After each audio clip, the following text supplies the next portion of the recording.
Can I ask you a question? Man, you're the educator today. Go ahead. Well, how do you live undeterred as a father? Well, you guys may not be aware of this, but I was your age once. You've never been my age, so it's hard for you to understand what it's like to be an adult. Back when the wheel was made. Back in the Civil War, as you guys always say, when fire was invented. No, I guess it just comes as you get older, you kind of get a little bit more bulletproof because as the older you get, the higher the probability that bad stuff's going to happen. When you're younger, you have, you bury pets and grandparents. As you get older, you start going to more funerals and less weddings. And so at 54 years old, I'm not saying that there's nothing that can happen that I couldn't handle, but I really do believe that. There really is nothing that I can't handle after what I've been through. It's kind of hard to have a bad day when you lose a child. And when things do happen to me that are uncomfortable or I don't like, I keep going back to that moment on October 4th, 2016, when we got the call that Seth had died. And I compare it to that pain I had. And, it's hard for me to say that I could ever have anything worse. I honestly can think of a few things that would add to that suffering and agony, but I don't know if anything could ever be worse than that day. So living undeterred to me is taking the experiences you've had in life and building on those to make you a stronger person. I'm Steve Grant. I live in Greenville, South Carolina, and I'm married to Kathy. And I had two sons, the coincidence obviously here is I've lost both my sons to accidental drug overdoses over the last 15 years. Christopher nearly 15 years ago and Kelly nearly 10 years ago. How did you navigate through all this uncharted territory? I had you as a quote role model. I had you as a template. I read your book and thought, I read your book thinking, if this guy can do it, I sure in hell can do it. So, I mean, how did you get through all this when this was all new stuff back in the day when Chris and Kelly passed away? After doing the things that I did and starting a foundation and, dealing with two sons dying of accidental drug overdoses, I do talk a lot about the fact that I was ahead of my time. And 15 years ago when Christopher was, and then you got to go back 8 years of when it really started. So we're talking back going 23 years almost when he started showing signs of being dependent upon alcohol or drugs. That was a long time ago. And then when he died in 2005, I didn't really reflect on it too much, but I didn't really know anybody who had died of a drug overdose. Right. And I really didn't know where to go to help myself before that happened, because 8 years was going on and we did a lot of things. We did five rehab facilities, a boarding school, numerous things. And it wasn't that I wasn't listening to other people, but I was hearing some of the things they were suggesting, but it wasn't. I think there's a tremendous more help there is now. But, then you go to 2010 and then lose my other son 5 years later to a heroin overdose and still kind of reflect that the only person I really know that's died of a drug overdose is his brother. And, right. and then all of a sudden, it kind of hits you that going forward here, all these young people, girls and guys are dying of accidental drug overdoses. And of course, now we're getting to the point where we're peaking at about 80,000 people a year, young people that are dying of drug overdoses. I think that's where they are now, and it's still on the rise. And it's a popular thing. It's terrible that you have to say that it's popular. But I did come along at a time when I really didn't know anyone other than my two sons for a period of time who had died of accidental drug overdoses. And I love the fact you said you didn't view yourself as a victim. That's one question I was going to ask you, and that obviously took some time because you did view yourself as a victim for a long time. Was there a certain point in time you just I had an epiphany moment myself, Danielle. Did you have that? Yeah, I've had several of them. It's funny because I seem to have one about every couple of years since I realized that, well, I think the biggest moment for me was when I got my aerospace engineering job.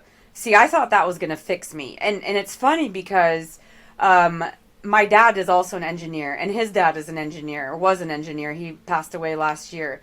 And the men in my family they gravitate towards engineering. And I think that was partially a way for me to get my dad to be proud of me. And like, oh, this will make my parents love me. And it didn't. But when I was, deep into my engineering career, I found myself feeling exactly how I used to feel when I was a prostitute. And I asked myself, why the hell am I feeling like a piece of trash? Why? And that's when I realized this is something in me happening.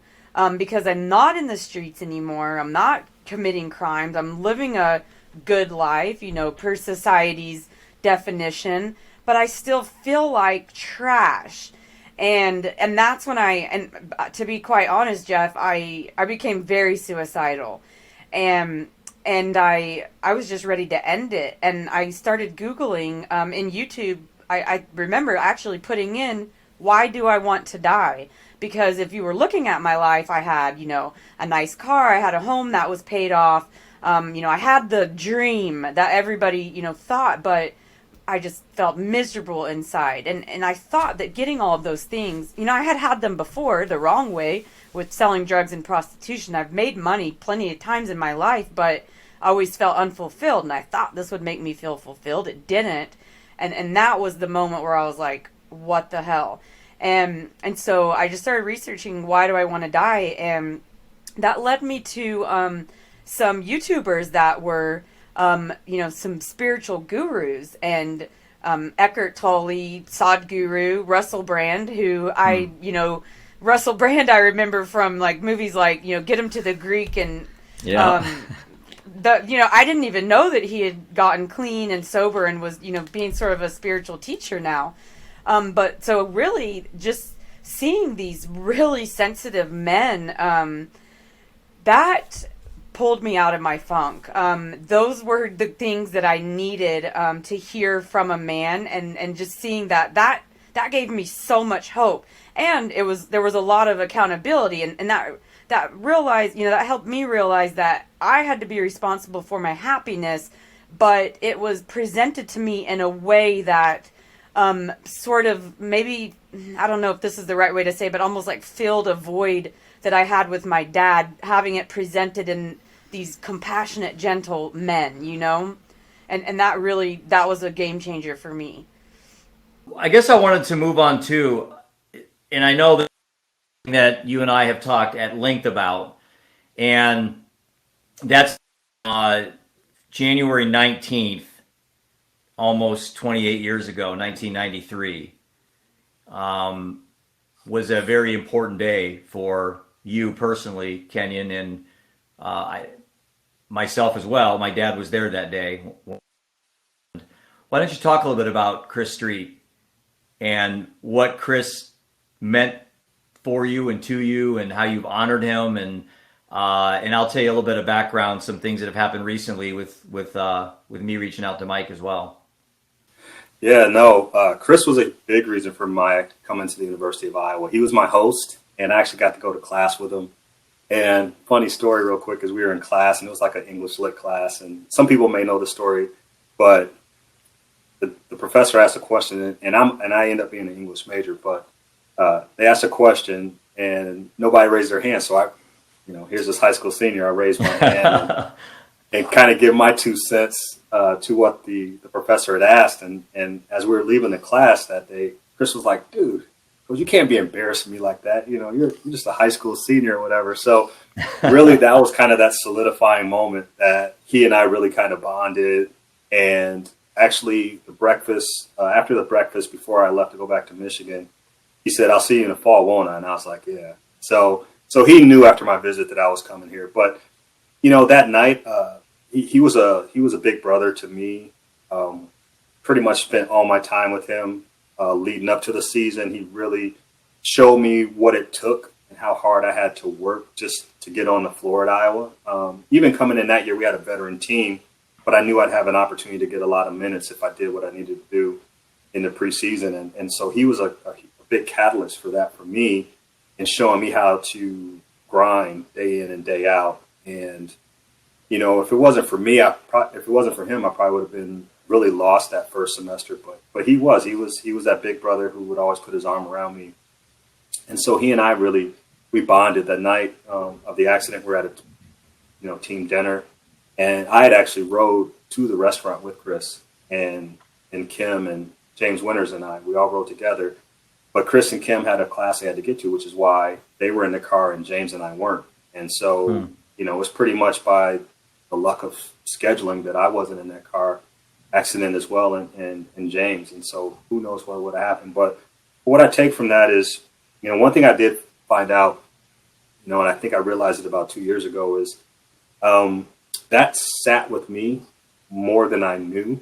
And 2 years ago, I really had to deal with the fact that I never grieved losing him back then. It was kind of like we had to get back to business, even though we took time off. I was sitting at Mike and Patty's dinner table. Actually, I stopped by for lunch one day when I was in the area. I really broke down. It was like, I realized that I've never really grieved his death. And though he meant a lot to a lot of people, and he's been honored in so many ways, that was one of the things that kind of hit me a couple of years ago. And I really had to deal with these feelings, because at that time, I realized I'd been mad at God for so long, because it's like, we always ask why him or why her. And so for me, it kind of came full circle, but it was Mike and Patty that really helped me get past that and understand it and grieve. And, since then it's been, obviously I love them, to death, and Mike and Patty still texting stuff all the time. But yeah, it was very traumatic for me. And I just, all these years later, never dealt with it. So. Yeah, I think we learn the greatest lessons in life at the deepest and darkest of times. And I don't mean to gloss over that for a lot of the journeys that a lot of us have been thrust into. We didn't ask for it. Right. We didn't say we want to have these challenges, these life-altering events that can really impact our hearts, but that's life. And what we realize is that it's a lot more fragile than we ever anticipated. And we often get these lessons at young ages, but unfortunately they don't bloom till much later on. And when I was growing up, I grew up right outside of New York City in northern New Jersey. My father was a financial advisor. My mother was a school teacher who taught something called ESL, which is English as a second language. They would always give me this advice and this guidance, and you're a young kid, whatever, I don't want to hear about it. But what they were doing is they were planting seeds inside of me that would later bloom that I wouldn't understand until that happened. So the year was 1996. I just graduated from the University of Delaware. We like to call it the ass-kicking chicken down there, not the fighting blue ones. And I graduate, and I'm standing on the football field in this beautiful blue cap and gown, and Maya Angelou is giving her amazing commencement speech. And my mom and dad come walking down, and my dad gives me that little fist sign. My dad's from the Bronx. I'll clean his language up. And he goes, "Nice job, buddy." I'm like, "Dad, king has arrived, man." He goes, Sure. What do you want to do now? I go, "That's easy, Dad. I want to be a financial advisor. I want to join your practice." And my father looked me dead in the eyes, and he said, "There's no bleeping chance that that's going to happen." And I was angry, and I was upset. There we go. I was angry, and I was pissed, and I was all annoyed. But he was giving me one of the greatest lessons in life. There's no free lunches. You go out and earn it. Go get licensed, figure it out on your own. If it becomes your passion, your craft, your career, we'll talk in a few years. So as we were kind of talking about before we went on air, the financial advising community is a lot broader than most people realize. There's so many different levels of it that compact, that allow advisors to be able to have the proper information that they can do what's in the best interest of a client. So in the late 90s, 1996, 97, I became what's called a wholesaler. A wholesaler is someone who works for a company that manufactures a 401k, a mutual fund, an annuity. I can go right down the list. And they'll go meet with financial advisors, as you know well, and try to show you why you should use that in your plan for certain clients, whatnot. The reason that I did that was because it allowed me to go get licensed, just like everybody else, get all different initials after my name. But it gave me that opportunity to do that, to learn the business and see if it was a craft of mine. And I remember right before I started, my dad sat down with me and he said, there's 3 things I want to go over with you. I said, yeah. He goes, 1, if you don't believe in the product or a family member doesn't own it, you don't sell it. You lose the battle to win the war. Right. It's about the client's best interest.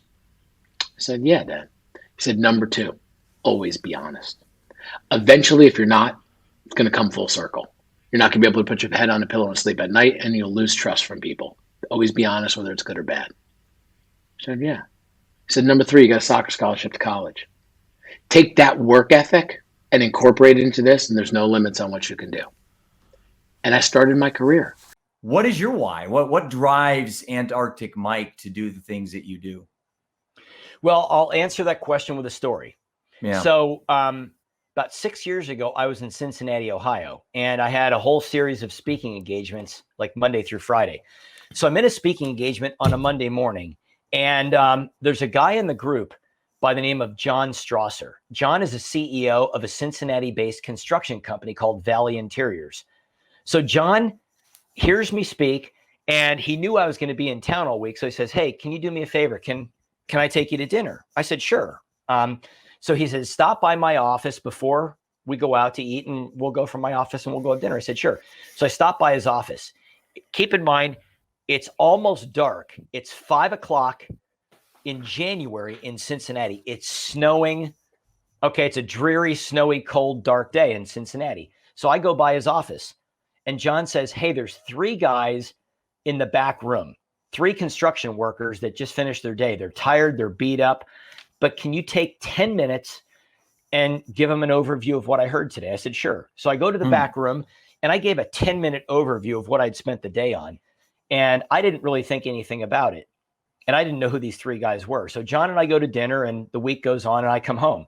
John calls me the following week, and he says, you know that 10 minutes you spent with 3 of my guys? I said, yeah. He goes, you don't realize this, but that changed the life of one of those 3 guys. And I'm like, well, I have to hear this story.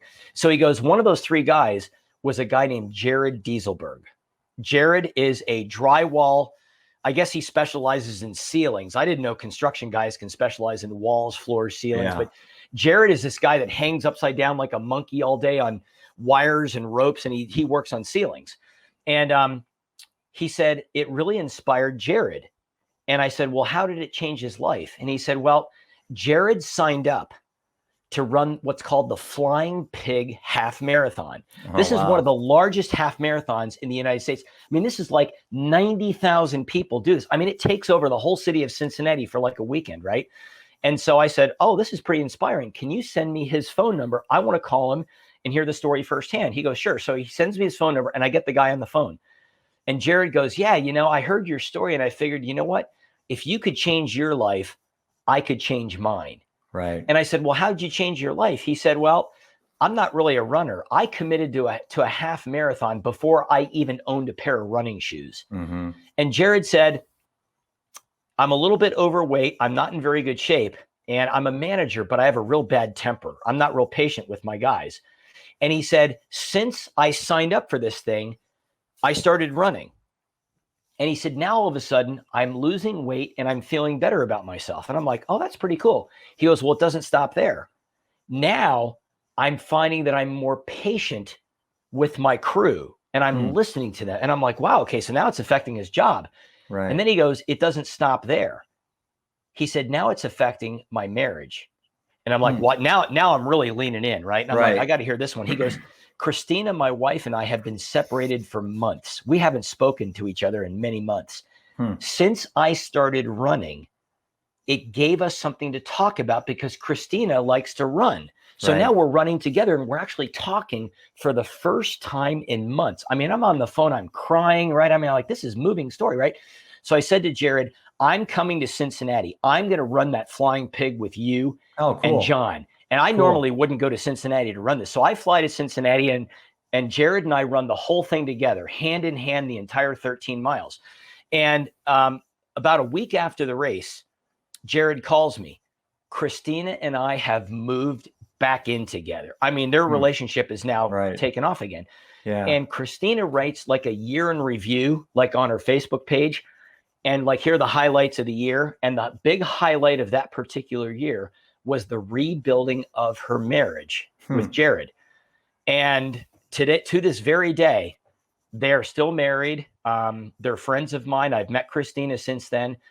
And, you know, that story just reminds me of why I do what I do. I mean, it impacts people. And I get emails and phone calls and things years after the fact. Hey, that one picture you showed me, that one story you told me, I still think about it. I still use it. So your podcast you do, can you tell us a little bit about how long you've been doing it? Sure. What type of people are you looking for? And what's kind of the most, you know, what's inspirational about your podcast? Why should people listen and watch your podcast? Good question. Okay, so I'll go start with my background a little bit. My background is I'm a disability navigator and also live stream at night, which means that I work with individuals with disabilities to move forward in their lives, find opportunity and employment and whatnot. And I really enjoy that. And I've crossed all the years of working in social services and with different individuals with different barriers to their livelihood and opportunity. I really felt like everyone felt so isolated. Everyone felt so alone. Everyone felt so frustrated. And then when COVID hit, it just, everything just multiplied. And I think even in that year of 2020, I too felt a little bit isolated, being an extrovert, being someone that really enjoys being around people and being in my community. And I felt a little isolated. I'm like, what can I do? And how can I share? How can I interact with other people? How can I get other people to interact with those? And how can I advocate for all this isolation and all this trauma and all this depression and all this anxiety that people are feeling, all these overwhelming sensations that people have never really been exposed to or even allowed themselves to feel. And when we're confined, when we are quarantined, you really have to come to terms with a lot. There's a lack of escape. So in that, I found the time to build the live stream show, and really that was to highlight the voices of other individuals, again, with their trauma, their stories of trauma, their stories of their mental health, and all the barriers that come with that, and all the difficult struggles that they go through, and how can we help each other? How can we say, you know what, I've been through that too, and you're not alone. It's happened to me too, or hey, that sounds kind of like what I've been through. And how can we just continue to connect on a more human level rather than the superficial level in that sense? Anyway, I just think being human is ripe with having challenges, and society calls them mental illnesses. I tend to think it's just being human. Yeah, I mean, listen, we're all imperfect beings. And so from that place of imperfection, there are going to be challenges. And part of our work, or our work on this plane, is to work through those challenges, is to try to transcend and transform. So we all have work to do. And the brain has been evolving over millions of years. It used to be that we were trying to outrun big animals. Now we don't have to outrun big animals anymore, but it can feel that way, right? It can feel that way when we're alone and scared, or there's been a tragedy, that the fear comes over us, and how do we try to control it? And so we do lose ourselves into our mental unhealth, or whatever it is that you want to call it, because we get lost in the mind. So just losing ourselves in the mind is an unhealthy experience, because we're not present with our feelings anymore. We're not present with our emotions. That is who we really are. The thoughts, some of those were dropped into us as beliefs, right? Like, Jeff, you're supposed to be this type of person, or you're not supposed to be this type of person. John, you're going to be a lawyer. You're going to be a writer. You're not going to be an artist. You know, that stuff gets dropped into us. We adapt it. We make it our own. And then we forget that it wasn't even ours to begin with. What's the last one you have? Well, I've got two. Oh, yeah. So I guess we got to see this, which you showed me this earlier. This is one of our favorite pieces of equipment. and he's not just a teddy bear. This is It's- called the Boo Buddy bear, and the idea behind him is, I'm not going to turn him on because he'll have to calibrate and do all this Well, stuff. I It'll don't take want too you to long. turn him on anyway. So. Yeah. So anyway, what he does, he's got fairly sophisticated electronics in him. He has an electromagnetic field detector, just very much like this, without the audible signal. If he detects EM changes around him, like if a child spirit were to come up and grab his hands, you'd see his paws light up. So I thought you were kidding me. His name is really Boo. He's really a Boo Buddy is what he's called, but the manufacturer calls him Boo Buddy. Yeah, we call him Hal. No, I just made it up. No, it's just Boo Buddy is what they call him. You ever thought about talking to somebody like a therapist or something? Or I thought I was. oh. No, You're talking right. You're talking to many people. You just can't see them. That's exactly right. So anyway, he's Boo got Buddy. that. Boo Buddy tracks kids. Well, yeah, that's. But I always emphasize. Can to I hold people, him while I get absolutely. possessed or something? No, not there. No, I'm just kidding. No, you should be fine. Should be fine. Yeah, This is Boo Buddy. pretty cute. Yeah, And So he's got sensors in here? He's also got a sensor in him that detects motion, like vibration. If you had a button and So- made him talk right now, I'd punch you. Yeah, no, I wouldn't. Here, do you that. can take Boo no, Buddy but back. one thing I love about it, you turn him on and he calibrates, he baselines to the environment, okay? EM, everything. And then he'll start talking. He'll say, "Hi, I'm Boo Buddy. What's your name?" Then he waits 30 seconds. He says all these different things. Asks Does he questions. record too? No. Oh. But I'm getting to that real quick. He'll do things like have kids start to sing their ABCs or count. We always put a digital voice recorder by this bear right next to him. And you In catch fact, stuff. Yeah, I'll put one like this right next to him. Okay, and the reason we do that, obviously, for example, the best recorded audio we've ever had of a child spirit interacting with this bear was at a residential case in Mount Vernon. One thing the buddy does is he says, "Count with me," and then he says 1, 2, 3, 4, and he stops. We recorded the voice, Somebody plain say as day, 5. of a little kid saying 5 on the recorder after this bear stopped at 4. You know how It's- like heightened right now? it's just I'll scare. incredible. I mean, if somebody scared me right now, I would have a heart attack. I am so every hair standing up on my arm. It's wild. Just being around this stuff is Yeah. not creepy. It's just like it's intriguing to me. I'm not like. To me, it's just hard to thrilling. explain. It's hard to Thrilling. explain. I'm absolutely excited to go on an investigation, an overnight investigation with a professional, with you and your team, just to not add any value, but just to kind of take in the information. You know, If nothing else, just to immerse yourself in the ambience of a location like do you, that. do you allow It non-team doesn't members to go mean- on investigations with you? Well, if it's a team event, like a team bonding event, typically no, but like a brother. oh, absolutely, we could have a case where it's just you and me, or you and me and somebody And else. we don't or have to go whatever. to the most haunted house. We can just go to I think Edinburgh's a great shot. It's just right down the road. It's a really active location. At times, it's always hit and miss. I've done 2 solo overnights at Edinburgh Manor. Nobody but me. One of them was really, really amazing. The other one was bland. It was just eerily quiet. Almost like there just was no energy going on. So you don't know. It's hit and miss. Lay it on me. I'm in the middle of a football game. I'm busy. You got something going on. Okay, big deal. I'm going to hit pause. Okay, Roman, what do you want to talk about? I want to tell you that I've been having a lot of thoughts, and I'm gay. Give me a hug, brother. I love you. I am honored and lucky to have a son that had the courage to make me the first person that he told. And your older brother, Seth, is so freaking proud of you, man. He is. He's so proud of you. Gay. Okay. Wow. I'm a heterosexual male. Okay. I think I need a lot of learning to do.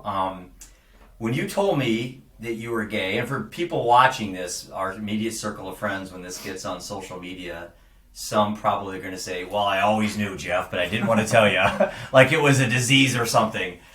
You're not a werewolf, Roman. I'm not worried about you. Yeah. So, but it's like I have friends that are probably going to reach out to me saying, well, Jeff, I didn't want to say anything. It's like, okay, that's stigma number one. We need to start breaking down these ridiculous stigmas imposed by society, imposed by religion, imposed by politics.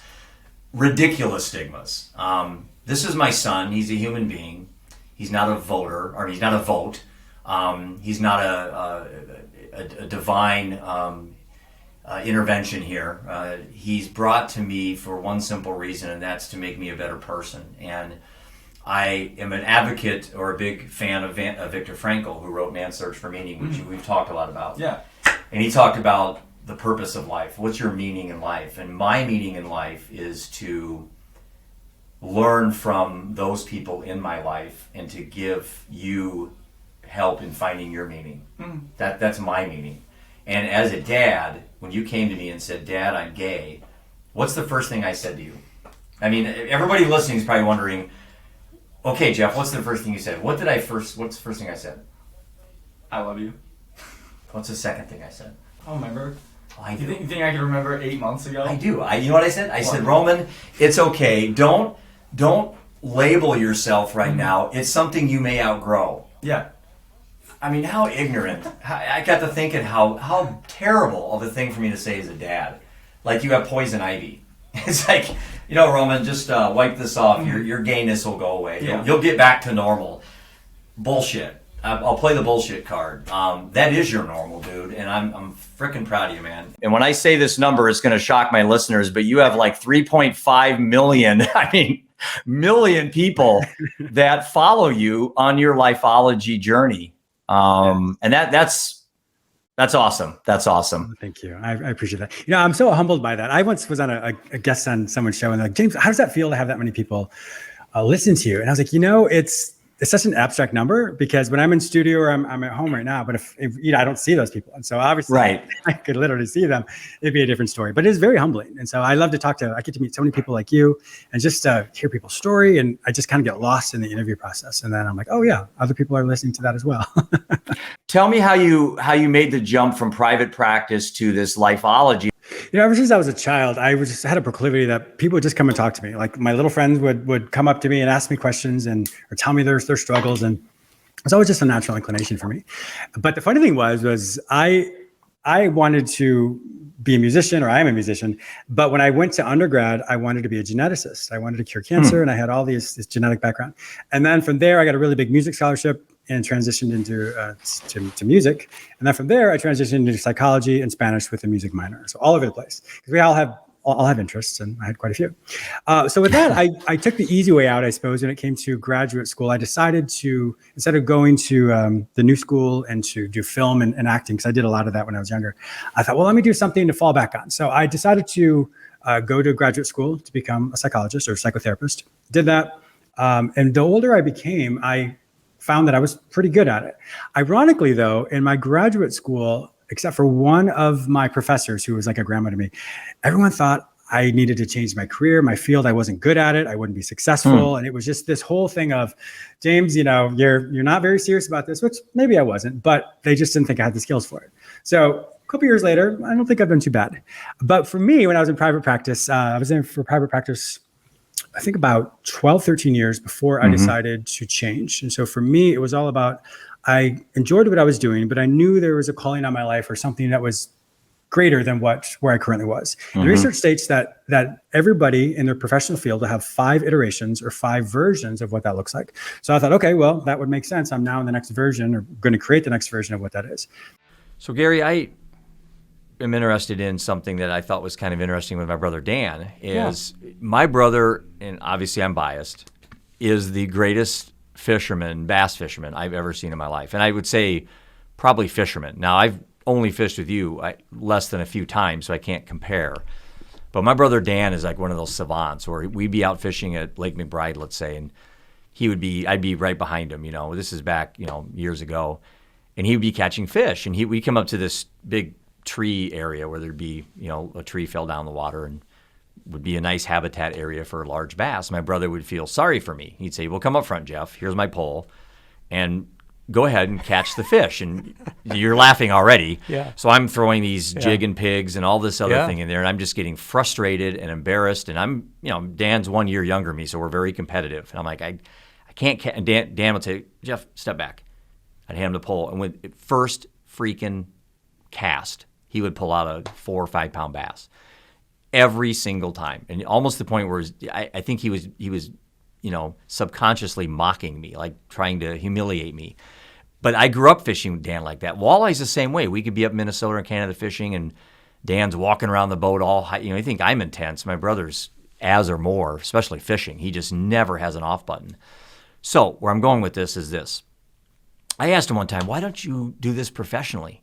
Uh-huh. I mean, literally, just go make it. Yeah, exactly.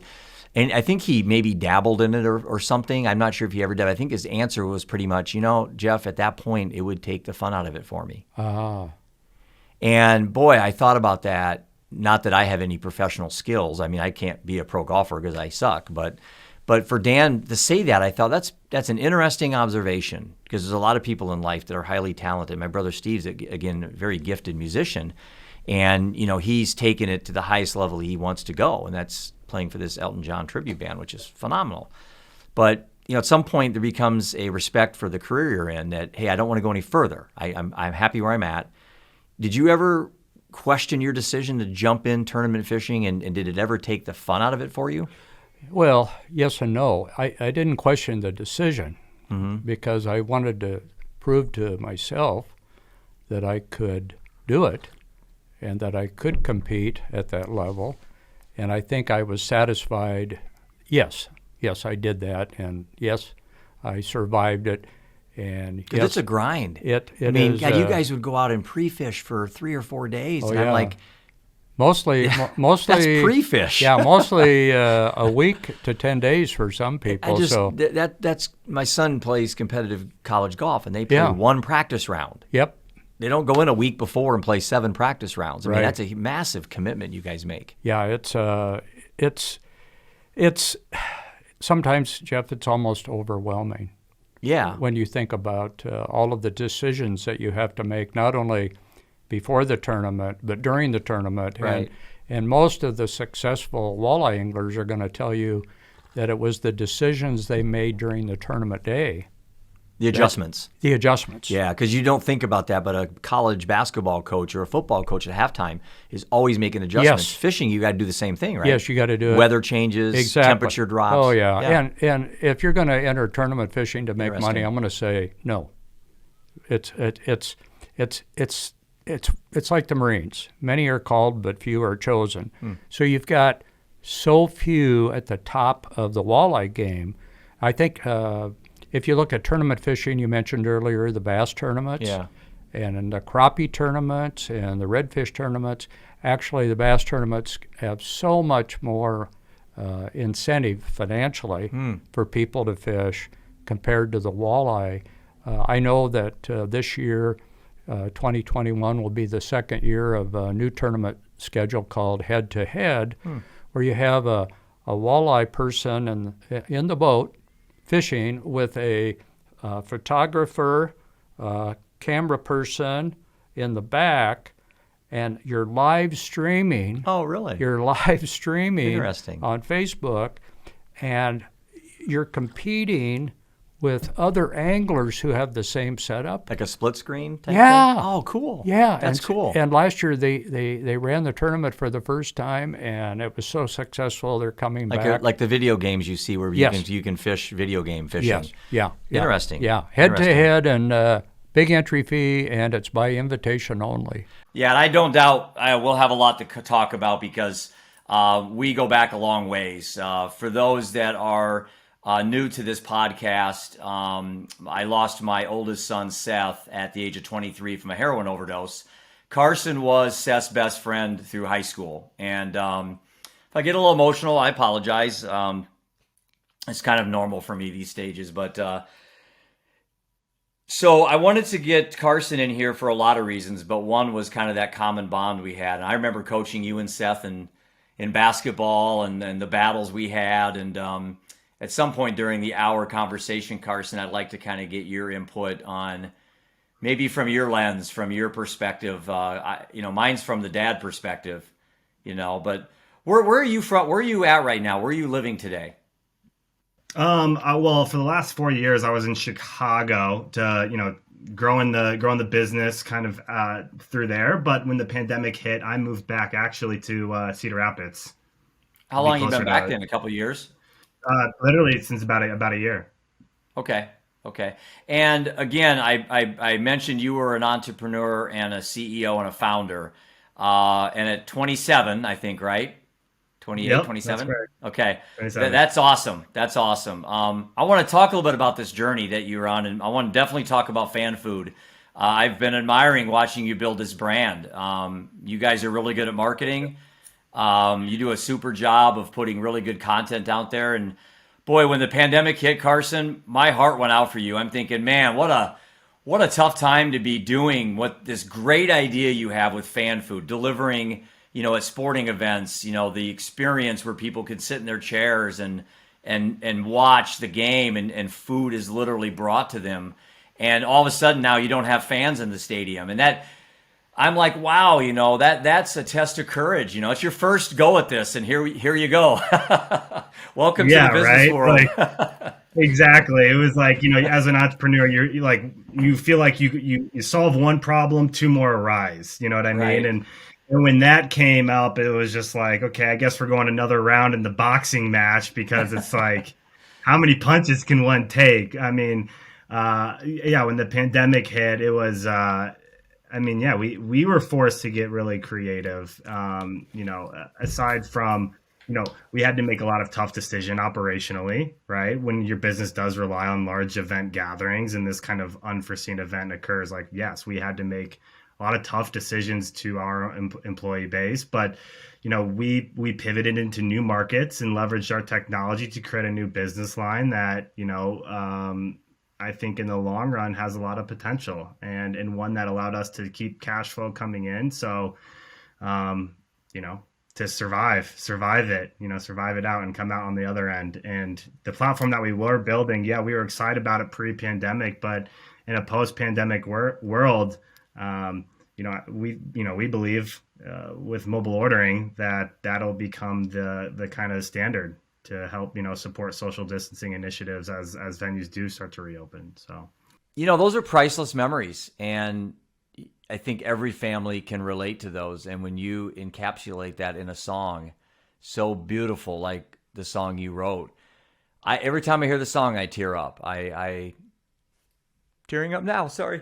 I loved writing that song, Boulder Beach, because I just, so many great memories, and especially with Seth. Like, whenever I think of Boulder Beach, I always think of Seth too, because he loved that place. And so I had to write that song because everyone loved Boulder Beach. Like, the family history there, I already get choked up every time I talk about it too.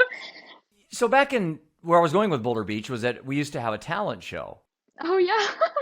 And that's really the first time I was introduced to this young phenom, Maddie Renner. I wrote one of my very first songs on a plate, and they ended up singing it at one of the talent shows and ended up winning. So I was like, hey, I must be okay at this.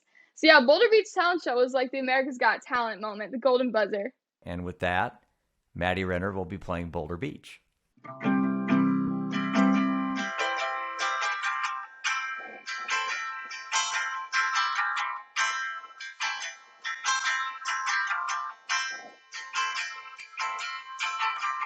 I always wore my yellow cross on the family river float. Summer loving by the docks, next to my uncle's favorite boat. My mom and grandma drank their coffee every sunrise by the lake. My dad would never fail to wake me with his chocolate chip pancakes. Yeah, you were my summer utopia from Iowa to Minnesota.